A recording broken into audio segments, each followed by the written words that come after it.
Semesta yang sudah cantik ini dipercantik lagi oleh kehadiran kita semua. Oleh karena itu kita diutus ke bumi ini, tentu saja untuk mempercantik bumi ini. Itu harus kita sadari.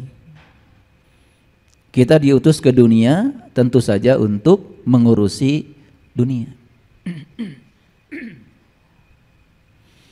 Dan supaya kita benar mengurusi dunia, maka kita diberi bekal, yaitu bekal akhirat. Karena aslinya diri kita ini adalah makhluk cahaya. Aslinya diri kita ini adalah ruh, bagian dari dirinya Tuhan yang ditiupkan ke dalam diri kita. Kalau tubuh ini cuma cangkang saja. Tubuh ini datang dan pergi. Tetapi yang di balik tubuh tidak pernah mengalami kematian. Yang di balik tubuh, sang hidup tidak mengalami kematian, karena hidup tidak pernah mati. Yang mengalami kematian itu bukan hidup. Yang mengalami kematian itu adalah kehidupan. Hidup dan kehidupan dua kata yang berbeda. Ketika hidup memasuki tubuh jasmani, di situ terjadi yang namanya kehidupan. Jadi kehidupan itu ada awalnya, ada akhirnya. Tapi hidup tidak berawal, tidak berakhir. Apa sih yang tidak berawal, tidak berakhir? Lingkaran. Makanya kalau kita buat lingkaran, biasanya pakai jangka, bagian yang ada jarumnya diam di pusat, bagian pensilnya diputar, berawal dari satu titik dan berakhir di titik yang sama. Meleset saja sedikit, jari-jarinya tidak sama, titik awal dan titik akhir nggak akan ketemu. Tapi ketika kita mampu mempertahankan jari-jari, satu mikron pun tidak bergeser dari pusatnya, maka titik awal akan bertemu dengan titik akhir. Jadilah lingkaran sempurna. Lingkaran sempurna dalam bahasa lain disebut mandala. Ketika lingkaran sempurna terjadi, titik awal dan titik akhir sudah tidak kelihatan lagi. Sehingga kita bingung mana awalnya, mana akhirnya. Jadi kalau di Quran Allah mengatakan wal awalu wal akhiru, dia yang awal, dia yang akhir, bukan berarti dia berawal dan berakhir. Hati-hati memahaminya.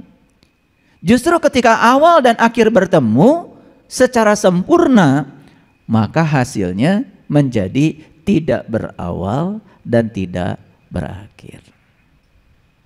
Makanya rumus lingkaran kan bagus sekali. Kalau saya jelaskan secara kalkulus di sini nggak cukup waktu. Kalau di depan kelas saya buktikan sama mahasiswa bagaimana cara menentukan luas lingkaran. Pakai kalkulus, pakai integral, pakai diferensial. Gampang itu. Ya. Kita mengambil aja elemen kecil dari lingkaran itu. Kalau elemen kecil itu jumlahnya tak berhingga, kemudian kita jumlahkan secara kontinu pakai ilmu kalkulus. Pernah dengar kalkulus kan? Itulah pentingnya belajar sains, belajar matematik. Supaya kita ini mengerti semuanya. Jangan cuma asal bicara. Makanya banyak sekali yang pengetahuannya sempit tetapi sudah mulai menjas pihak lain. Seakan-akan dia yang paling tahu. Itu namanya kebodohan. Rumus luas lingkaran adalah 22/7 kali jari-jari kali jari-jari. Luar biasa. Tafsirannya sangat luas.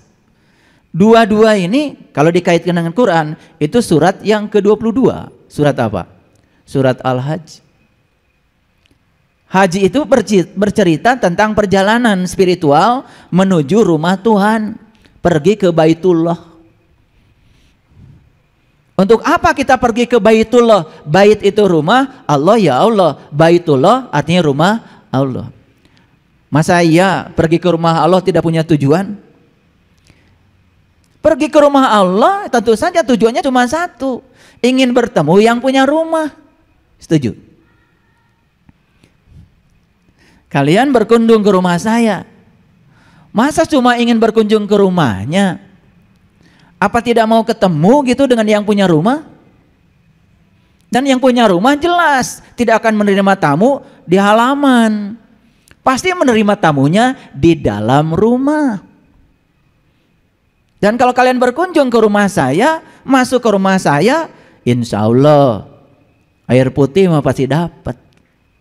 Yang suka kopi ya kopi pasti dapat. Ya pasti disuguhin lah. Masa iya tamu datang gak dimuliakan? Paham?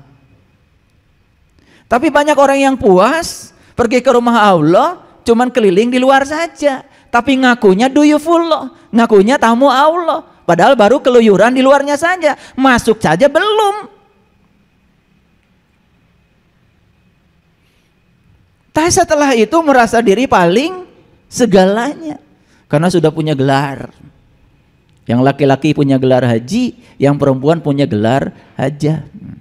Padahal masuk rumahnya saja belum, baru muter-muter di luar.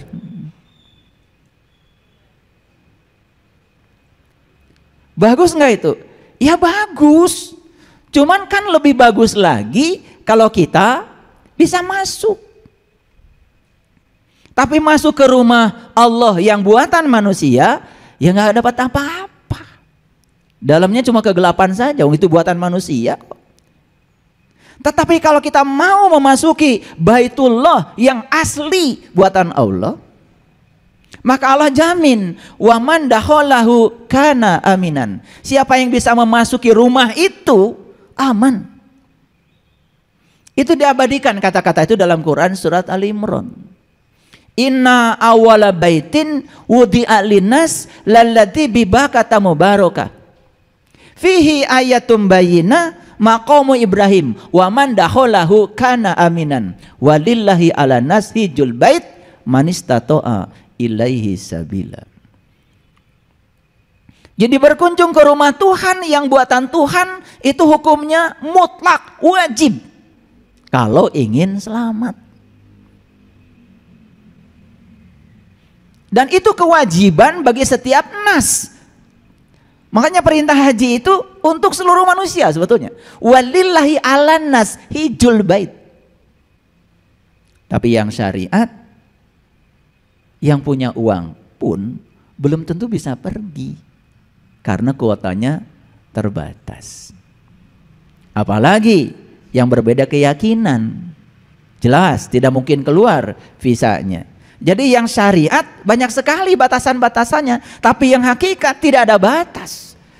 Siapapun yang mau berkunjung ke rumah Tuhan, ya silakan. Karena Tuhan sendiri yang mengatakan, langit dan bumi tidak akan cukup menampung zatku, tapi kalbunya orang yang beriman, itulah rumahku. Jadi rumah ada dua, ada yang buatan Allah, ada yang buatan manusia. Yang buatan manusia disebut rumah syariat, yang buatan Allah disebut rumah hakikat. Mana yang bagus? Rumah syariat atau hakikat? Dua-duanya bagus. Karena di rumah yang syariat sana ada simbol-simbol yang dapat kita baca untuk perjalanan menuju rumah hakikat. Makanya kalau yang sudah pergi ke sana belum selesai, baca semua. Kenapa tawafnya 7? Kenapa sa'inya 7?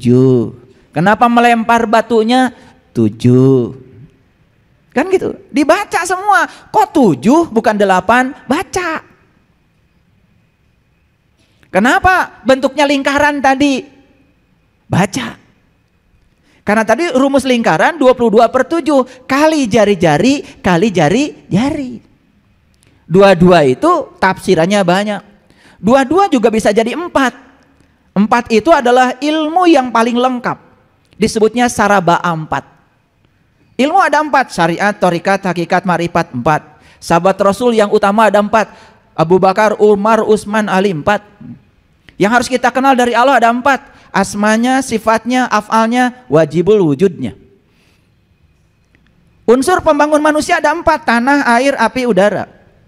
Yang membuat kita pintar juga ada 4. Pendengaran, penglihatan, pernapasan, pembicaraan. Sifat Rasul juga ada 4. Sidik, amanah, fatonah, balago. Ini yang disebut ilmu saraba 4. Jadi dua-dua itu tafsirannya banyak. Bisa juga dua-dua itu mencerminkan Quran surat Al-Hajj. Tapi yang luar biasa, dua-dua itu kok jadi luar biasa. 22 per 7. 7 juga tafsirannya banyak. 7 lapis langit, 7 lapis bumi, 7 kali tawaf, 7 kali sa'i, 7 batu melempar jumroh. Banyak dibalik angka 7. Bahkan surah Al-Fatihah sebagai pembuka Quran pun 7 ayat. Tahu ayat? Tahu ayat? Ayat itu bahasa Arab artinya tanda, 7 tanda. Makanya kalau kamu ingin melakukan perjalanan ke dalam diri, kenali dulu 7 tanda.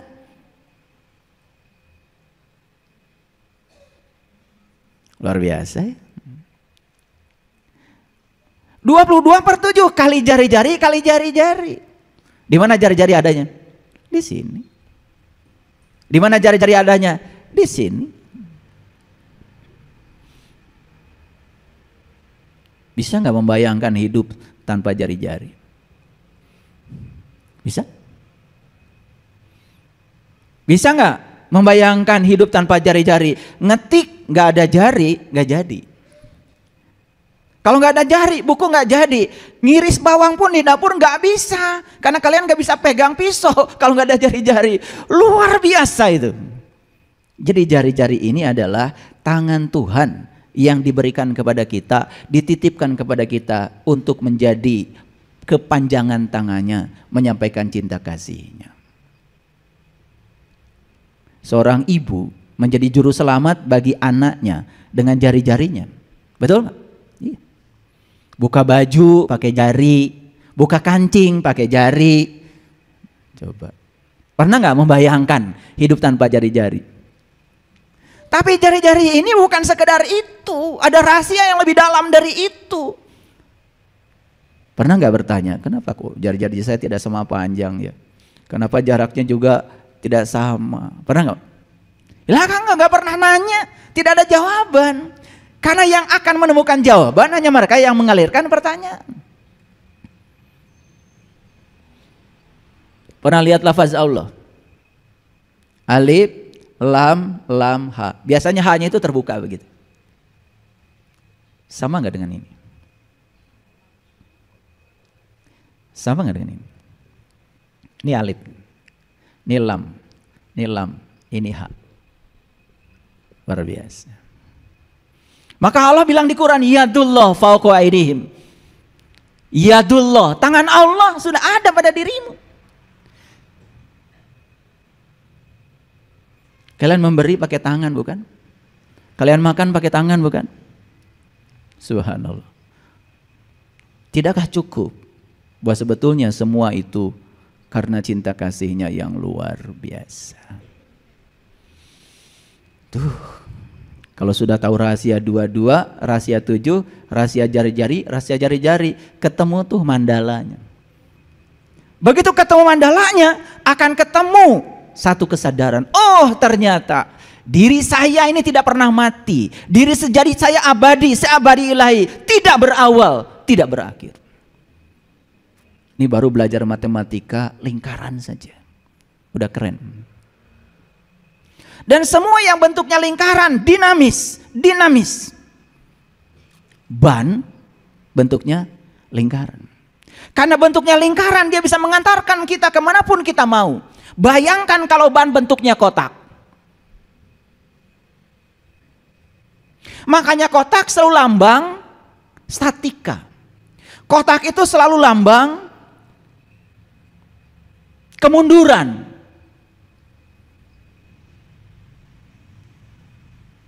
Dan banyak sekali orang yang senang mengkotak-kotakan dirinya. Mau mendoakan orang saja dilihat dulu, dia ikut kotak kita apa tidak. Leluhur kita mendoakan orang, mendoakan makhluk itu luar biasa doanya. Rahayu sagung dumadi, luar biasa. Itu doa yang sangat simpel, tetapi itu sangat universal. Semoga seluruh makhluk hidup, baik yang kelihatan maupun yang tidak kelihatan, di setiap ruang dan waktu, di semua tingkatan, hidup berbahagia. Keren gak itu doa? Keren itu doa. Itu doa orang yang berkesadaran, sudah mencapai lingkaran, sudah mencapai mandala. Lihat orang-orang yang tidak berkesadaran, mendoakan manusia saja dilihat dulu, bajunya apa, kotaknya apa. Makanya kotak itu lihat, kotak itu lihat. Kalau ada kotak, ada pusatnya, jarak dari pusat ke pinggiran kotak tidak sama. Tidak konsisten. Tapi lingkaran, jarak dari pusat ke pinggirannya selalu sama. Konsisten. Makanya konsistensi, konsisten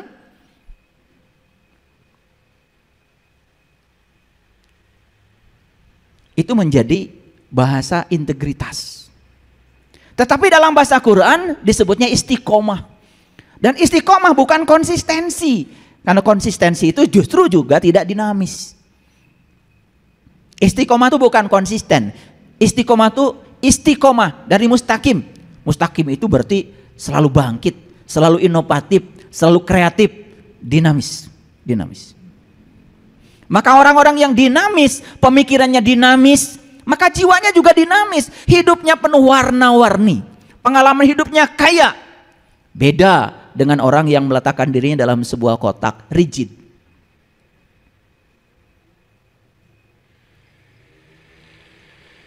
Hebat ya? Ini baru belajar matematika, lingkaran dan kotak aja bisa 10 SKS ini. Tapi ini bukan topik kita hari ini. Ini cuma warming up aja supaya pikiran kita mulai terbuka. Saya pesannya cuma satu. Berhenti mengkotak-kotakan diri. Makanya saya terus terang ya, kurang setuju dengan seragam. Oleh karena itu ngaji di sini gak usah pakai seragam. Seperti inilah warna-warni. Karena ini melambangkan kehidupan, melambangkan perbedaan. Perbedaan itu fitrah. Wajah kita berbeda, tidak ada yang sama. Karakter kita berbeda. Justru karena berbeda, maka Allah mengatakan, aku ciptakan kalian berbangsa-bangsa, bersuku-suku, lita'arofu, supaya saling mengenal. Persatuan hanya dibutuhkan ketika ada perbedaan. Oleh karena itu jangan pengen sama. Karena tugas kita di kelahiran ini tidak menjadi siapapun kecuali menjadi diri sendiri. Coba-coba. Begitu kalian ingin jadi orang lain, pasti menderita. Begitu kalian bandingkan diri kalian dengan siapapun, pasti menderita. Maka saya mengajarkan ilmu untuk bahagia namanya 7 jangan. 1, jangan suka menyesali keadaan. Karena menyesali keadaan biasanya menyalahkan pihak lain. Yang kedua, jangan suka memikirkan sesuatu yang tidak bisa diubah, terutama masa lalu. Makanya orang yang selalu saja pikirnya tertarik ke masa lalu, hidupnya nggak akan maju, tidak akan pernah bahagia, sulit untuk bahagia. Karena apa? Tidak move on, istilah anak muda sekarang. Selalu tertarik ke masa lalu, mengizinkan pikiran ke masa lalu. Begitu kita memikirkan masa lalu, pasti kesedihan yang datang. Begitu kita memikirkan masa depan, pasti kecemasan yang datang. Hadir di sini saat ini sekarang. Sadari bahwa hidup adalah di sini saat ini sekarang. Maka kita akan tentram dan bahagia. Yang ketiga, jangan suka memikirkan hari esok yang tidak-tidak. Karena begitu kita memikirkan hari esok, kita melupakan hari ini, maka kecemasan mulai datang. Beras hari ini ada di rumah, besok memikirkan gimana kalau tidak ada beras. Faktanya hari ini kita punya beras. Buat apa mikirkan tidak punya beras? Itu ilusi pikiran. Dan kalau pikiran diizinkan selalu begitu, kalian tidak akan pernah bahagia. Inilah banyak orang mencari kebahagiaan tapi tidak tahu caranya. Padahal bahagia itu hadir di sini saat ini sekarang, bahagia akan datang. Sesederhana itu. Jadi 1, jangan menyesali keadaan. 2, jangan memikirkan sesuatu yang tidak bisa diubah. Yang ketiga, jangan memikirkan hari esok yang tidak-tidak. Yang keempat, jangan mudah tersinggung. Orang yang mudah tersinggung itu wajahnya menakutkan. Karena di dalam tubuhnya terlalu banyak hormon-hormon adrenalin. Jadi hormon amigdala di sini, ya amigdala, sistem kelistrikannya di otak sini yang diproduksi itu selalu hormon-hormon yang menakutkan, namanya adrenalin. Tapi orang-orang yang hidupnya penuh cinta kasih, persahabatan, bagian amigdala dari otaknya yang diproduksi itu adalah endorfin, oksitoksin, serotonin, zat-zat yang memberikan kebahagiaan sekaligus mencerminkan aurora yang bagus. Mencerminkan aura yang bagus. Wajahnya penuh dengan persahabatan. Dirindukan banyak orang. Gak kayak uka-uka. Itu ada hubungan dengan sistem kelistrikan tubuh. Ada hubungan dengan sistem kimia tubuh. Nah, yang memproduksi sistem kelistrikan dan kimia tubuh, diri kita sendiri. Terserah kita mau menciptakan hormon mana. Orang yang senyum saja susah, pilih-pilih, ya sudah. Yang muncul itu adalah hormon-hormon yang menakutkan. Wajahnya jadi menyeramkan. Mau dikasih apapun, bedak yang paling mahal, yang serem ya serem aja. Tidak bisa ditutup oleh bedak. Karena kecantikan setiap manusia itu lahir secara alami dari dalam.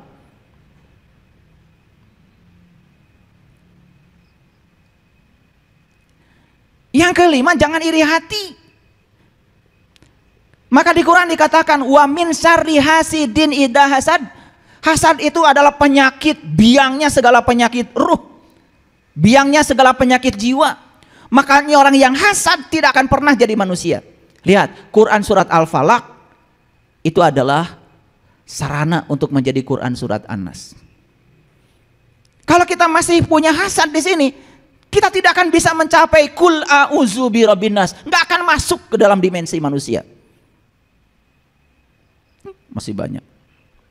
Mengerikan. Kelihatan oleh saya.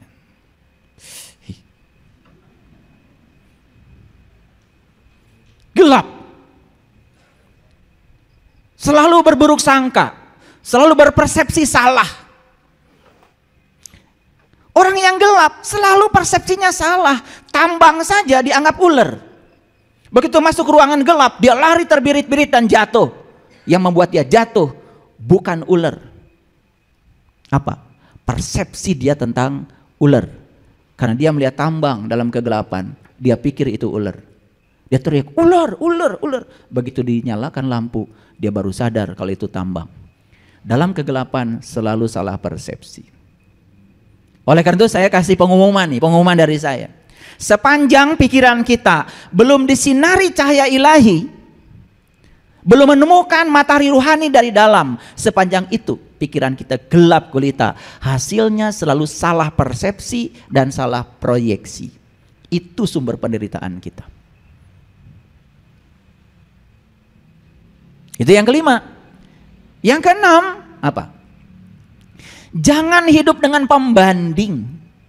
Jangan bandingkan dirimu dengan siapapun. Karena tugasmu di semesta ini menjadi dirimu sendiri. Disitulah kita akan menemukan yang namanya kemerdekaan batin, kemerdekaan jiwa. Kalau kita sudah menjadi diri kita sendiri. Dan kalian selama bertahun-tahun mengizinkan diri kalian menjadi orang lain. Maaf. Bahkan belajar agama pun ngikutin apa kata orang. Bukan apa kata kitab, bukan apa kata leluhur, apa kata orang. Lucu. Anak kita yang lahir, tetapi yang diselamat datangkan Hasan dan Husain. Betul apa tidak?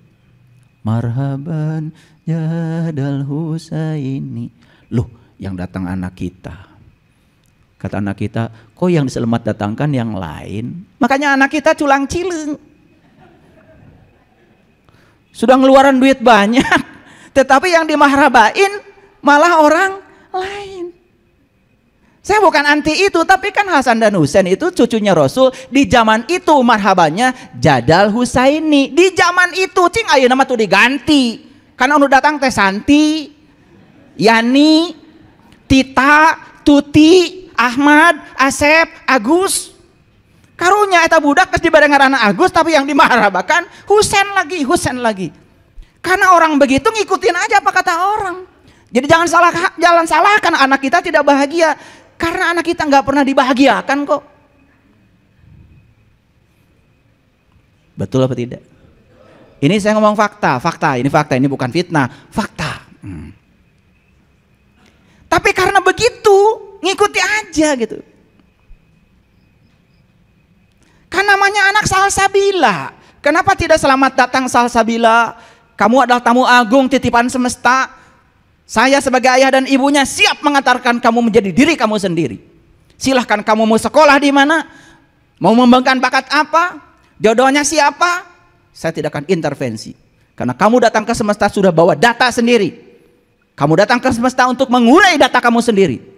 Silahkan kamu jadi diri kamu sendiri. Orang tua hebat karena sadar. Hargai anak sebagai tamu agung yang datang ke semesta untuk jadi dirinya sendiri.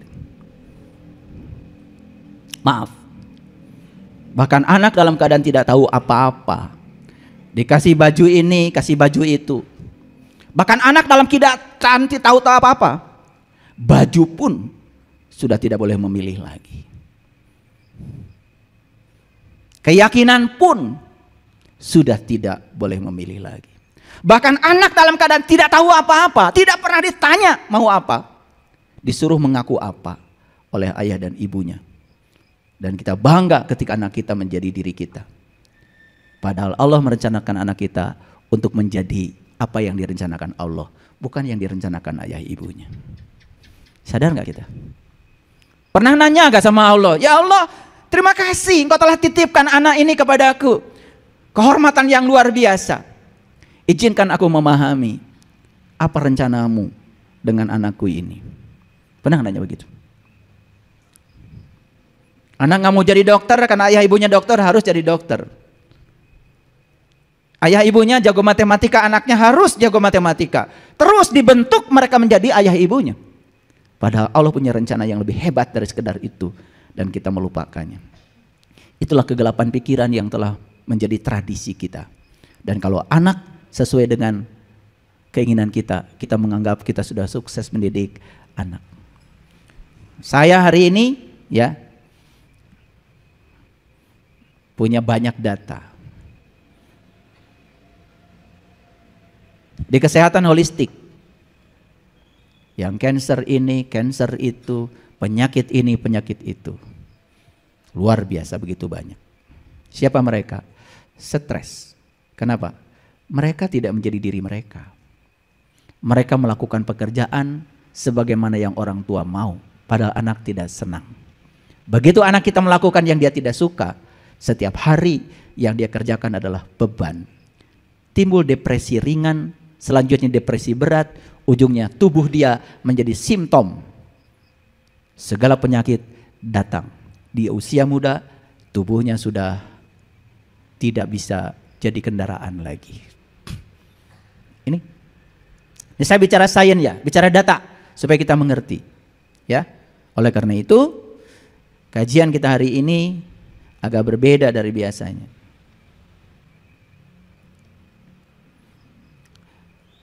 Kajian kita hari ini adalah hanya ada 2 hari penting dalam hidup. Hanya ada 2 hari penting dalam hidup. Mau tahu? Oke, baik. Sudah siap? Siap berselancar karena kita akan mengalami perubahan kesadaran yang luar biasa. Karena selama ini, mohon maaf, kita tidak sadar. Kita sibuk mengikuti kebanyakan orang, dan orang yang kita ikutin pun orang-orang yang sama-sama gak sadarnya dengan kita.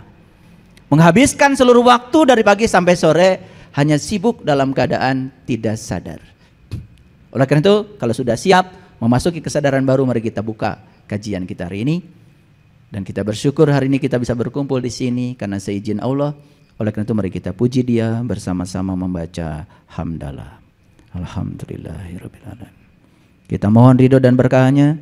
Semoga Allah membukakan pintu kecerdasan kita, bahkan kecerdasan yang melampaui pikiran. Kita sapa semuanya dengan kelembutan dan cinta seraya membaca basmalah. Bismillahirrahmanirrahim. hanya ada 2 hari penting dalam hidup. Satu, hari saat kita dilahirkan. Itu hari penting yang pertama. Hari penting yang kedua adalah hari di mana kita menemukan alasan kenapa kita dilahirkan. Ulangi. Hari penting yang pertama adalah hari saat kita dilahirkan. Oh, penting sekali itu. Hari penting yang kedua adalah saat di mana kita mampu menemukan alasan mengapa saya dilahirkan. Kalau sudah ketemu 2 hari penting ini, artinya kita sudah selesai mencapai kesadaran. Baik. Kelahiran manusia ada 2. Satu, kelahiran tubuh fisik. Siapa yang melahirkan? Ayah ibu kita. Yang kedua, kelahiran tubuh rohani kita. Siapa yang melahirkan? Mungkin adalah orang yang menjadi marga lantaran, menjadi guru kita. Makanya ada 2 orang tua yang harus kamu hormati. Ada 2 orang tua yang kamu harus bakti kepadanya. Orang tua yang pertama adalah ayah dan ibu, itu satu paket. Dan selama ini memahami kedua orang tua, ayah dan ibu. Jadi orang tua itu ada orang tua yang melahirkan tubuh jasmani kita, ada orang tua yang melahirkan tubuh rohani kita. Maka kelahiran ada 2, kelahiran tubuh fisik dan kelahiran tubuh rohani yang disebut dengan kelahiran yang kedua. Kapan kita mulai sadar? Ketika kita sadar, kita akan menemukan mengapa saya terlahir. Sudah sampai di situ belum ngajinya? Sudah sampai di situ belum? Hah?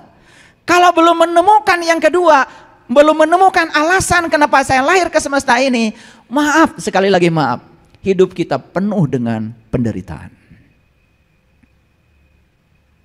Gak punya duit menderita karena kekurangan, banyak duit pun tetap menderita karena melekat kepada yang dimiliki, takut kehilangan, sama-sama menderita. Sakit menderita karena sedang sakit, sehat pun menderita. Kenapa? Takut kehilangan sehat, ingin takut sakit lagi. Orang yang semacam ini, apapun yang dia terima tidak akan membuat dia bahagia. Karena dia masih terjebak dalam dualitas. Inilah pentingnya menemukan alasan mengapa saya terlahir. Oke? Ini ilmu mungkin baru bagi Bapak Ibu. Karena yang saya sampaikan selalu baru. Jadi kalau kita bisa mengakses kecerdasan yang melampaui pikiran, selalu baru. Maaf. Saya kalau ngasih judul, tidak pernah melihat judul yang lalu. Karena saya juga gak ingat. Tapi saya suruh tim mengoreksi apakah judul hari ini sama gak dengan judul yang lalu. Gak sama katanya. Maka saya tidak pernah takut ngasih judul baru karena pasti beda. Begitu kita mengakses kecerdasan yang tanpa batas, pasti tidak akan sama. Itulah pentingnya kita bertemu dengan guru sejati kita. Dalam diri kita itu ada guru kita, guru sejati kita yang bisa melampaui kecerdasan pikiran kita. Itu yang disebut dengan kesadaran. Itu yang disebut dengan intelijensia. Bukan intelektualitas. Intelektualitas itu hasil sekolah. Hasil dunia akademis itu intelektualitas. Tapi hasil dunia akademis, orang-orang yang tinggi intelektualnya belum tentu tinggi kesadaran. Maaf, banyak orang yang pintar tetapi juga keblinger dengan kepintarannya. Boro-boro menyelamatkan orang lain, menyelamatkan dirinya sendiri aja tidak bisa. Jadi ilmunya tidak bermanfaat. Ulangi lagi, jadi hanya ada 2 hari yang penting dalam hidup. Sudah ketemu? Oke. Hari yang pertama adalah hari kelahiran tubuh. Saat dimana orang tua kita menjemput kita dari langit ke bumi. Saya sudah bilang tadi, aslinya kita ini makhluk langit. Aslinya kita ini makhluk akhirat. Aslinya kita itu adalah makhluk cahaya. Karena diri sejati kita ini aslinya adalah ruhi. Ruhku. Sedangkan tubuh kita ini cuma cangkangnya saja.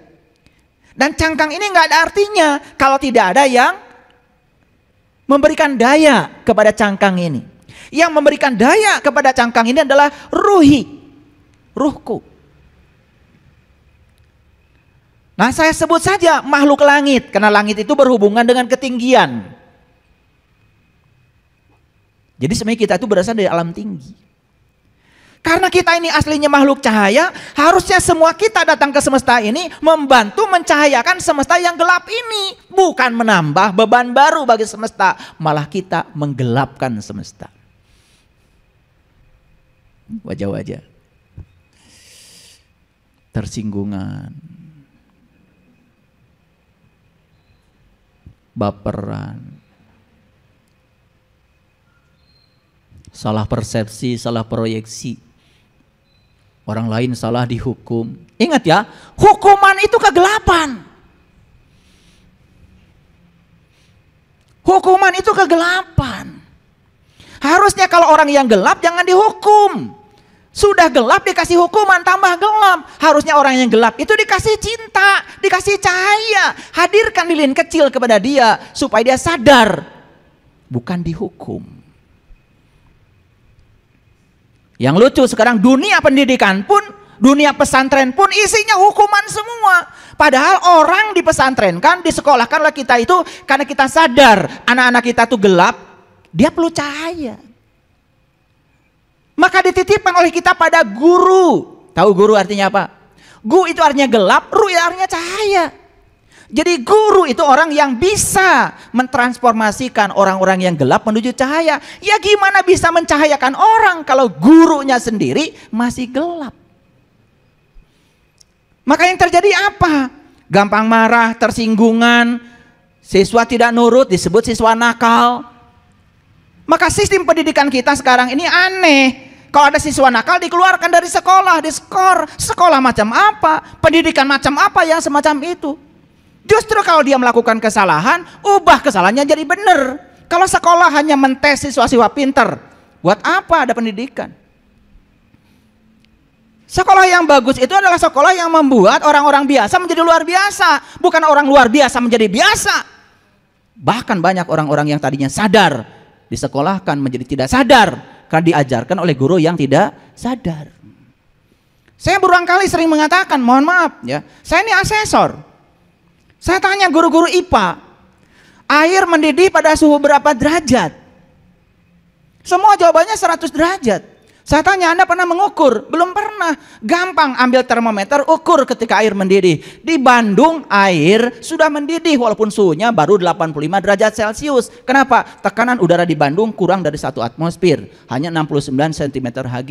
Guru menyampaikan pada siswa, air mendidih itu 100 derajat. Karena dia membaca buku yang dibaca terjemahan dari Amerika, dari Eropa. Di sana tekanan udara 1 atmosfer, air baru mendidih 100 derajat. Di Bandung mantap gitu. Saya tanya lagi guru, mohon maaf, air menguap pada suhu berapa derajat? Sama jawabannya. Seluruh Indonesia jawabannya sama. Menguap pada suhu 100 derajat Celcius. Saya tanya, tadi pagi kalian nyuci nggak? Nyuci Pak. Terus taruh di mana? Ya dijemur. Berapa kira-kira suhu di jemuran? Kan suhu di jemuran suhu lingkungan, paling 23 derajat, 26 derajat, paling tinggi di Bandung 31 derajat sekarang musim panas. Nyampe nggak 100 derajat? Tapi menguap nggak air? Buktinya kamu pulang dari sekolah, nyampe di rumah, itu jemuran sudah kering semua. Kemana airnya? Menguap berapa derajat? Kan nggak 100. Coba. Ini yang diajarkan guru, kesadaran atau ketidaksadaran? Bayangkan kita titipkan anak kita di sekolah yang modelnya kayak gitu, yang diajarkan ketidaksadaran. Pernah ngecek? Ini dibuka oleh saya pikirannya. Makanya nggak ada sekolah favorit. Sama, tergantung gurunya sadar atau tidak. Makanya sistem pendidikan itu bukan mengisi bejana yang kosong, tetapi mencahayakan siswa-siswa yang ada dalam kegelapan. Luar biasa ya. Wisuda aja mungkin kalian gak sadar. Ketika dipindahkan benang dari kiri ke kanan, saya tanya, kenapa benang dipindahkan dari kiri ke kanan? Yang memindahkan gak sadar, Yang dipindahkan nggak sadar. Yang penting kan cuman begini, benangnya di sini kan foto-foto, udah saya wisuda.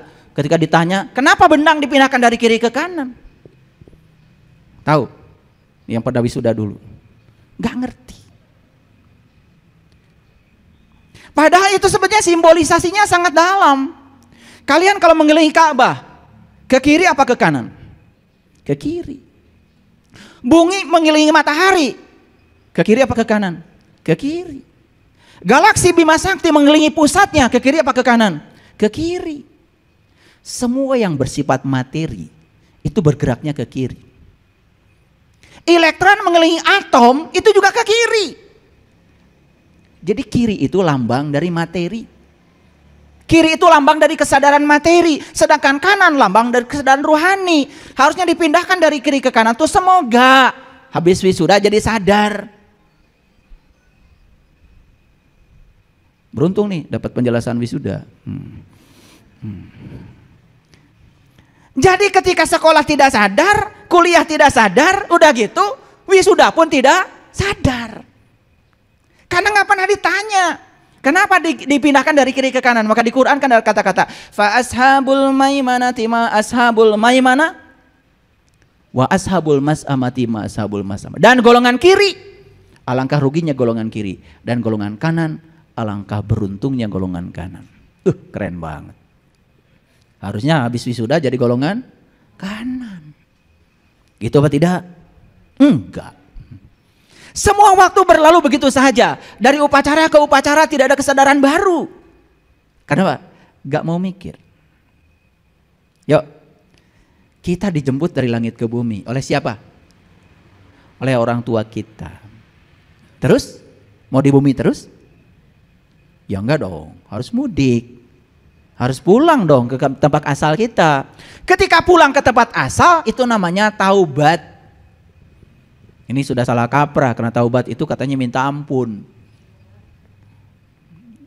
Harus minta ampun, karena Allah itu baru mengampuni kalau kita minta ampun. Terus di mana letaknya Allah Maha Pengampun? Allah itu di Quran mengatakan, bahkan kamu tidak minta ampun pun sudah aku ampunkan. Innallaha la yaghfiru ayyushraka bih wa yaghfiru ma duna dzalika liman yasha. Allah tidak akan pernah mengampuni dosa syirik. Tapi Allah sudah mengampuni dosa apapun yang selain syirik. Gitu kok ayatnya. Dia menunjukkan dalam Al-Quran kemaha pengampunannya. Makanya taubat itu artinya bukan minta ampun. Taubat itu artinya kembali. Dari kata taba yatubu taubatan. Taba itu artinya kembali. Mau saja kembali sekarang? Yuk, kalian aslinya makhluk apa? Makhluk langit. Makhluk rohani, makhluk cahaya, makhluk akhirat, makhluk yang sangat luar biasa, tinggi peradabannya. Datang ke dunia, malah main becek-becekan. Jadi makhluk yang rendah, karena direndahkan oleh diri kita sendiri. Di sini main gelap-gelapan. Gitu apa tidak? Mau terus begitu? Mumpung masih hidup, yuk kita sekarang taubat. Kembali, sadar. Oh, saya ini adalah makhluk cahaya. Saya datang ke semesta karena ibu bapa saya berpelukan. Betul? Betul apa tidak? Kalian hasil pelukan atau hasil pukul-pukulan? Kalau ibu bapak kita pukul-pukulan nggak jadi. Karena ibu bapak kita berpelukan. Kenapa berpelukan? Karena Tuhan menyampaikan cinta kasih. Jadi sebetulnya kalian itu sebetulnya adalah produk cinta, bukan produk kebencian. Jadi lucu kalau manusia saling bunuh, marah-marahan, pukul-pukulan, musuh-musuhan. Itu aja udah gak sadar. Kalau dia itu hasil pelukan, itu aja gak sadar. Kalau kita sadar kita hasil pelukan, gak mungkin deh kita saling benci, gak mungkin. Itulah pelajaran tauhid yang nyata dalam hidup. Paham? Kenapa saya ini hari ini kok energinya besar sekali ya? Pengen nyubit saya tuh sama kalian itu. Lanjut. Nah setelah dijemput dari langit ke bumi, yuk sekarang jangan nunggu mati, jangan dulu mati, jangan nunggu mati. Kembalikan dirimu sekarang jadi makhluk langit lagi. Yang menjemput dari langit ke bumi adalah ayah ibu kita. Tapi yang mengembalikan kita dari bumi ke langit adalah guru-guru kesadaran kita. Disitulah di Quran dikatakan, "Mayyahdillahu fahuwal muhtadi, wa mayyudlil falan tajidalahu waliyan mursidan." Barang siapa yang dikehendaki Allah dapat petunjuk, pasti akan bertemu dengan seorang penunjuk jalan. Tapi barang siapa yang tidak dikehendaki Allah dapat petunjuk, sampai mati pun tidak akan pernah bertemu dengan waliyan mursidan. Wali itu artinya pemimpin, mursid itu dari kata irsyad. Irsyad itu cerdas. Makanya guru-guru yang cerdas disebut mursyid. Makanya ada istilah guru mursyid. Itu bahasa Indonesianya adalah orang-orang yang cerdas, yang bisa mengajarkan kita supaya cerdas. Jadi seorang guru itu bukan mengajarkan supaya seluruh siswanya taat kepada dia walaupun gak ngerti. Bukan begitu. Seorang guru yang asli itu membuka seluruh potensi kecerdasan muridnya. Bahkan bisa jadi muridnya lebih pintar dari gurunya. Itu namanya guru yang asli. Makanya guru yang asli tidak pernah takut tersaingi oleh muridnya. Jadi kalau ada guru yang masih takut tersaingi muridnya, masih takut kehilangan muridnya, wah, itu tidak layak disebut guru. Berarti dia masih terikat kepada status dirinya. Kalau masih terikat itu namanya masih baperan. Belum selesai dengan dirinya sendiri. Seorang guru yang sejati tidak pernah mencari murid. Seorang guru yang sejati juga tidak pernah takut kehilangan murid. Mau belajar silakan untuk kamu. Tidak belajar juga silakan buat kamu. Betul apa tidak? Nggak ada urusan. Udah bebas dari kemelekatan yang begitu. Lanjut. Oke. Jadi sekarang ini kita ada di mana? Di bumi. Awas, bukan ada di bumi secara syar'i, bukan begitu. Kita berada di kesadaran rendah. Yuk kita sadari, kita angkat kesadaran kita ke kesadaran tinggi lagi supaya kita kembali kepada jati diri kita di kehidupan yang sekarang, tidak usah nunggu mati. Itu yang disebut dengan belajar mati selagi hidup. Paham sampai sini? Oke. Kalau gitu kita sudah kenal sekarang dua orang tua ya. Satu orang tua lahir, yang kedua orang tua batin. Nah, saat kita bertemu orang tua batin kita, saat dimana kita bisa bertransformasi dari alam rendah menuju alam tinggi, dari kesadaran rendah menuju kesadaran tinggi, sampai puncaknya kesadaran yang namanya Sidra Al-Muntaha, di situ kita akan menemukan alasan mengapa saya terlahir ke sini. Sekarang belum ketemu alasannya. Akibatnya apa? Hidup kita terseok-seok. Jadi dua ya. Satu, hari ketika kita lahir ada dua ya. Satu, lahir secara jasmani. Yang kedua, lahir secara rohani. Makanya buru-buru kita harus mengalami kelahiran yang kedua. Lahir, bahasa Ibraninya Natal. Bahasa Arabnya Mulud. Jadi Natal dan Mulud itu sebetulnya istilah yang sama. Cuman kita menggunakannya berbeda. Karena kita tidak pernah berpikir. Makanya maaf, sahabat-sahabat kita yang merayakan Natal, kan dirayakan Natal dengan pohon Natal. Lihat pohon Natal. Banyak apanya? Banyak lampunya. Lampu lambang dari apa? Lambang dari cahaya. Berarti Natal itu adalah simbolik kalau mereka sudah kembali kepada jati diri sebagai makhluk cahaya. Karena kita yang diurus di sini adalah, mohon maaf, ketidaksukaan, kebencian, kita tidak mau tahu simbolik apa sih. Bahkan ketika ada orang lain membawa pohon Natal, takut. Padahal itu kan pohon bagus, banyak lampunya. Betul? Bahkan puncaknya pohon Natal bulan bintang. Sama dengan bulan bintang yang ada di menara masjid. Makanya menara masjid puncaknya bulan bintang. Artinya apa? Puncaknya masjid itu bertemu bulan bintang. Itu yang dikatakan di surat Al-An'am. Ketika Ibrahim melakukan pencarian Tuhan, yang pertama beliau ketemu bintang. Setelah itu bertemu bulan. Setelah itu belum matahari. Setelah ketemu matahari, beliau mengatakan, "Inni wajjahtu wajhiya lilladzi fataras samawati wal arda hanifan wa ma ana minal musyrikin. Setelah ketemu matahari, aku terbebas dari syirik. Keren nggak? Kira-kira bintang, bulan dan matahari yang itu? Bukan, itu mati leleti ke Ibrahim sudah lihat. Itu perjalanan spiritual. Melihatnya bukan di langit yang itu, di langit yang terdekat. Maka Allah katakan di Quran, lihatlah langit terdekatmu. Di situ kau akan menyaksikan pusat semesta yang ada dalam dirimu. Sanurihim ayatina fil afaq wa fi anfusihim hatta yatabayanahum anahul haq. Aku bentangkan kebesaranku di segala ufuk, dan yang paling penting aku bentangkan kebesaranku pada dirimu sendiri. Siapa yang bisa menyaksikan kebesaranku pada dirinya, dia sudah menemukan kebenaran. Sudah lihat itu belum? Belum. Kasihan deh lah. Umur udah kayak gini. Gimana kontar sore pada mati? Poek. Lalu di Quran dikatakan jelas, falaula idza balagadil hulkum wa antum hina idin tangdurun wa nahnu aqrabu ilaihi minkum walakin la tubsirun. Ketika nyawamu sampai di kerongkongan nanti, pada saat itu kamu harus melihat. Melihat jelas tidak mungkin dalam kegelapan. Setuju dengan saya? Syarat melihat harus ada cahaya. Kenapa kalian bisa melihat saya sekarang? Karena ada cahaya. Kalau tidak ada cahaya, kita tidak bisa saling lihat. Wa antum hina idin tangdurun, saat itu kamu harus melihat. Wa nahnu aqrab ilaihi minkum, aku amat dekat kepadamu.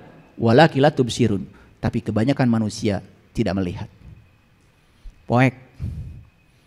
Tidak ketemu bintang, tidak ketemu bulan, tidak ketemu matahari. Pada di Quran dikatakan Rabbul masyriqain wa Rabbul maghribain fa bi ayyi ala'i rabbikuma tukadziban. Pengen nangis saya.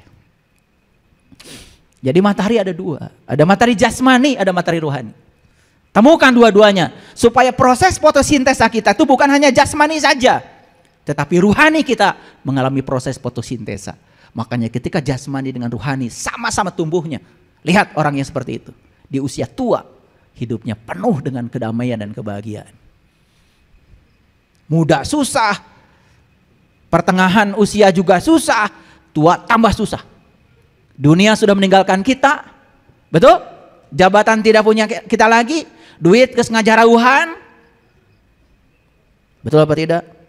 Rohaninya miskin, jiwanya merana. Duh, tua semacam itu tidak layak untuk dihidupi. Iya. Udah yang paling gampang tuh kan bikin hiburan. Kita mau orang beriman, bagiannya bukan di sini. Kita mau bagiannya nanti. Supaya hiburan, mete stres ting. Di dunia wenges balangsak, komo di akhirat. Bagian kita itu di sini dan di sana. Wa batagi fi ma atakallahu darul akhirah wala tansa nasibaka minad dunya. Bagian kita dua-duanya. Rabbana atina fid dunya hasanah wa fil akhirati hasanah, dunianya hasanah, ruhaninya. Itu yang benar ngaji.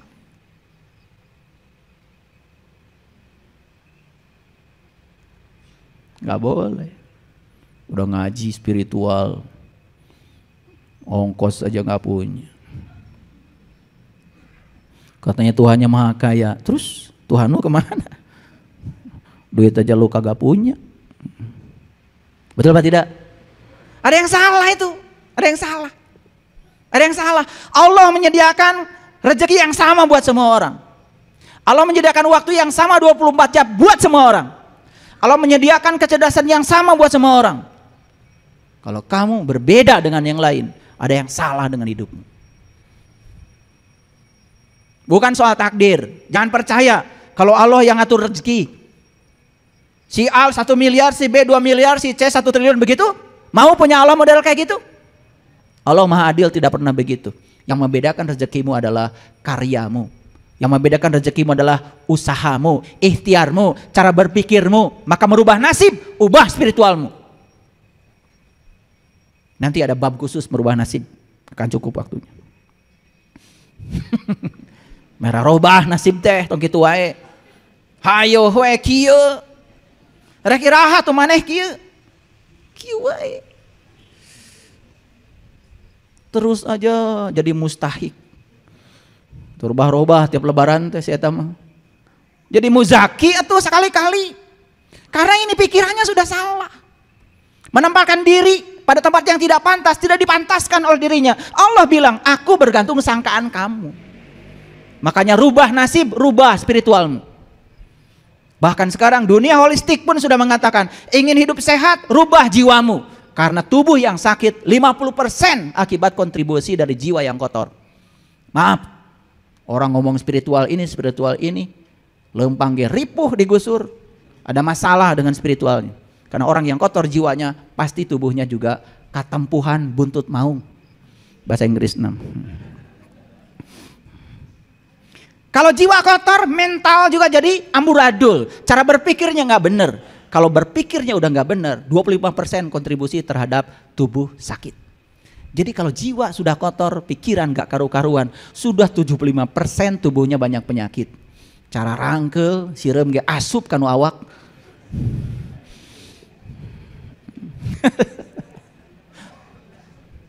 Iya. Makanya kalau ke rumah pada takut kalau dites sama saya. Saya tes treadmill 6 menit aja dulu. Saya 30 menit treadmill 7 kilo setiap hari. Larinya 7 kilo. Setiap pagi saya lari 7 kilo. Ya, nanti ada bab khusus hidup sehat. Ini bab ini belum selesai. Lanjut dulu. Jadi ada 2 hari kan? Betul? Ada 2 hari. Baik, kita lanjutkan. Oh, tadi yang ke-7 belum ya? Jadi jangan menyesali keadaan, jangan memikirkan sesuatu yang tidak bisa diubah, jangan memikirkan hari esok yang tidak-tidak, ya toh? Ya. Jangan mudah marah, mudah tersinggung, baperan, awas, itu sumber penyakit. Saeutik nyeri hati. Salah sorangan nyeri hati telin salah batur. Nah, diasupkeun kana hati kumaneh. Yang kelima, jangan iri hati. Yang keenam, jangan hidup dengan pembanding. Yang ketujuh, jangan menganggur. Ih, cari cing wae. Lola jos sinetron.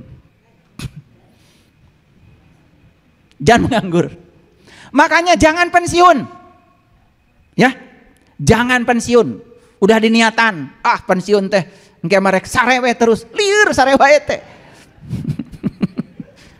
Jangan menganggur. Ya, harus selalu energetik. Maka saya bilang hidup sehat itu 10. Hati selalu gembira, istirahat yang cukup, istirahatnya pikiran. Diet yang seimbang, makan sesuai golongan darah mulai sekarang. Udara yang bersih.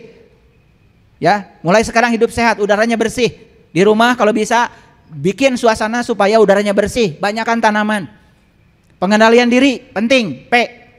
Sehat. S-nya apa? Sinar matahari yang cukup, jasmani dan rohani. Energetik, hidup penuh dengan semangat. Begitu.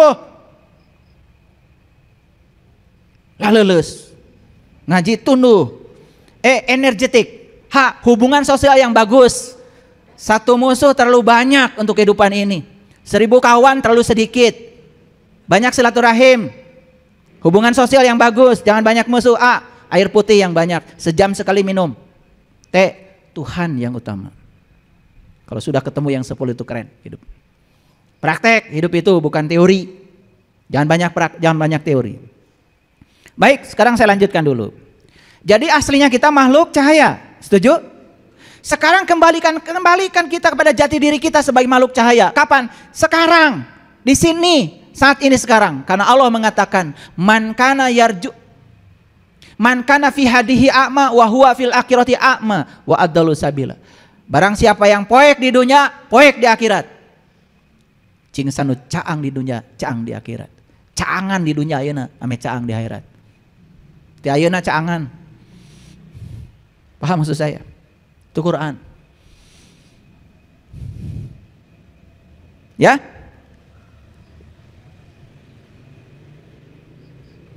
Jadi hidup dengan kehidupan itu beda. Hidup itu tidak pernah mati. Yang mati itu adalah kehidupan.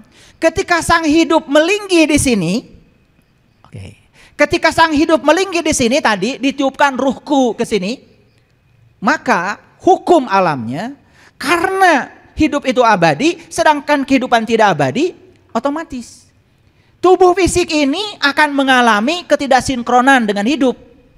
Oleh karena itu maka tubuh ini terkena oleh hukum duniawi, pada akhirnya akan tidak layak pakai, Maka tubuh ini harus didaur ulang. Kemana tubuh ini? Ketika sudah tidak melinggih lagi sang hidup kepada kita. Dikubur, tetap menyatu dengan tanah. Rag-rag di gunung, tetap menyatu dengan tanah. Palit di wahangan, tetap menyatu dengan tanah. Titelem di laut, lebaran, tetap menyatu dengan tanah. Semua akan menyatu dengan tanah. Ketika menyatu dengan tanah, sistem alami ini sudah punya mekanisme sendiri untuk mengurai unsur-unsur yang ada tubuh menjadi unsur-unsur alam. Yang magnesium, magnesium, yang aluminium, aluminium, yang ferum, ferum, yang hidrogen, semua atom-atom dalam tubuh kita akan diurai oleh bakteri alam, kemudian menyatu ke dalam alam. Setelah kembali menjadi mineral-mineral bumi, kemudian manusia menanam jengkol, menanam pete, menanam singkong, menanam kangkung, menanam genyer, menanam rambutan. Semua itu mengambil unsur-unsur yang dari tanah. Kemana itu larinya? Dimakan sama manusia. Dimakan laki-laki jadi saripati, namanya sperma. Dimakan sama perempuan jadi saripati, namanya sel telur.